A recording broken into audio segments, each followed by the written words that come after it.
Saudara, bagaimana hasil pemeriksaan sementara tersangka, korban dan para saksi dalam kasus dugaan pencabulan oknum sopir taksi daring ini? Sudah bergabung Wakapolres Bogor, AKBP Ferdi Irawan. Selamat sore Pak Wakapolres, dengan Aiman, Kompas TV Jakarta.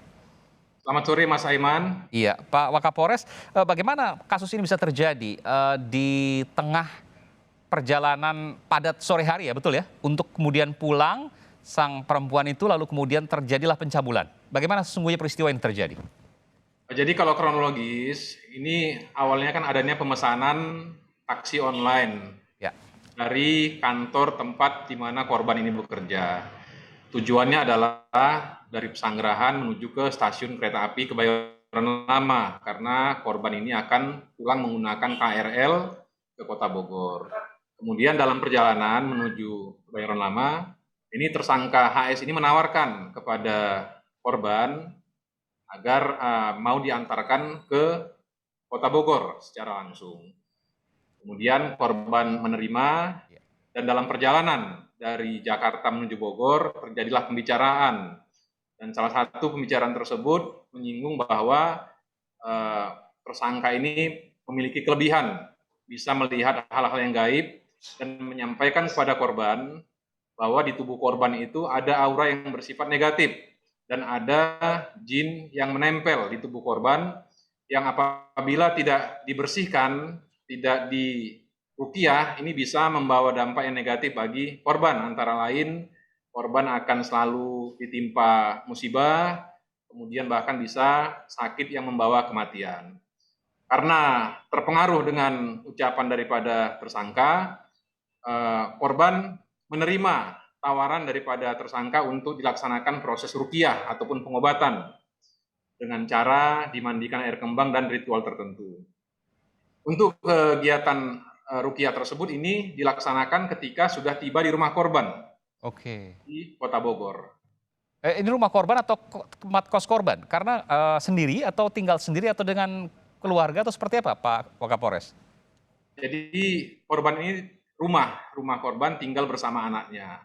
Oke. Sampai di sana, setelah dalam perjalanan itu mampir membeli bunga dan peralatan lainnya, di rumah korban inilah dimandikan, kemudian di ritual tertentu dengan dalih untuk membersihkan tubuh korban dari jin yang menempel di badannya.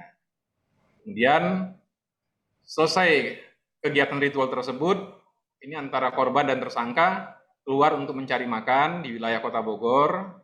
Selesai makan, pada waktu akan kembali ke rumah korban, disitulah terjadi kejadian pencabulan tersebut, pemaksaan oleh tersangka kepada korban untuk berbuat asusila. Saya mendengar selain di rumah korban juga dilakukan di mobil, betul?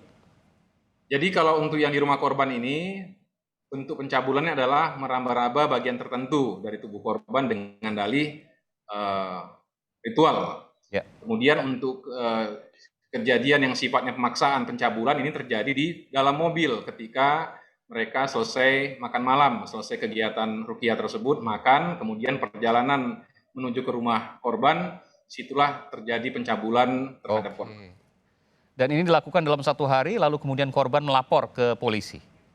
Ya, ini dalam satu malam yang sama. Ya. Jadi selesai malam, habis maghrib kegiatan ritual, kemudian kejadian pencabulan yang kedua itu terjadi pada waktu malam hari sekitar pukul 23.00. Nah, ini laporan terjadi setelah korban ini melapor ke kantornya, dan kantor daripada korban tempat bekerja ini melaporkan hal tersebut melalui media sosial yang langsung direspon oleh Polda Metro Jaya. Kemudian diterima laporannya, dipanggil pihak korban untuk membuat laporan.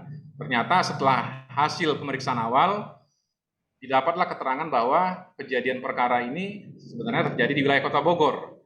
Kemudian penyidik Polda Metro Jaya berkoordinasi dengan Polresta Bogor Kota untuk penanganan lebih lanjut. Kemudian kita menerima limpahan LP tersebut di Polresta Bogor Kota dan ditangani oleh Polresta Bogor Kota. Kronologisnya seperti itu, Mas Aiman. Oke. Ini tentu muncul pertanyaan, pada waktu dilakukan ritual tadi, korban tidak merasa bahwa itu merupakan pencabulan. Pada saat selesai baru merasa. Seperti apa sesungguhnya Pak Wakapolres? Jadi kalau kita berdasarkan keterangan daripada korban, kegiatan ritual itu dimandikan dengan air kembang, kemudian ada bagian tubuh tertentu daripada korban ini yang diraba, kemudian dibaca-bacain. Tetapi pada waktu itu korban menganggap bahwa itu merupakan bagian daripada ritual. Jadi Oke. belum, artinya tidak menganggap bahwa itu adanya pemaksaan. Justru kejadian pemaksaan yang mengarah kepada pencabulan tersebut ini terjadi pada waktu di dalam mobil, Di karena mobil. dalam Oke. mobil itu kan hanya berdua, tidak Ya. ada orang lain. Disitulah terjadi pemaksaan pencabulan. Disitulah kemudian korban merasa bahwa ini adalah sebuah penipuan yang kemudian berupa pencabulan dan melaporkan ke polisi. Benar, seperti itu Mas Saiman. Iya. Apa hukuman yang diancamkan kepada pelaku, Pak Wakapolres? Baik, sementara dari hasil pemeriksaan dan gelar perkara dari penyidik Satreskrim Polresta Bogor Kota, kita tersangkakan terhadap tersangka ini adalah pasal 289 KUHP tentang pencabulan dengan ancaman maksimal 9 tahun penjara. 9 tahun penjara. Untuk tersangka sendiri apakah ini kejadian pertama atau jangan-jangan juga pernah melakukan karena ritual-ritual bodong atau ritual-ritual yang bohong yang ia lakukan? Sementara berdasarkan keterangan tersangka sendiri, ini kita masih dalam pendalaman dan pengembangan, ini baru aksi yang pertama menurut tersangka sendiri. Dan pengakuan daripada tersangka sendiri pada waktu dilaksanakan pemeriksaan, sebenarnya tersangka sendiri ini tidak memiliki kelebihan apa-apa terkait dengan masalah pengobatan yang bersifat gaib tersebut.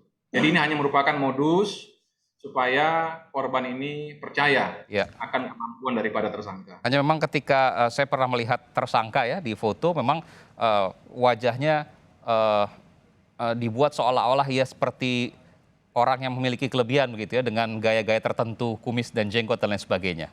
Ya, bisa jadi seperti itu sehingga korban merasa lebih yakin akan kemampuan daripada tersangka. Iya. Dan ini memunculkan sebuah penyelidikan baru, apakah ini pertama kali dilakukan oleh tersangka atau jangan-jangan sebelumnya juga sudah pernah?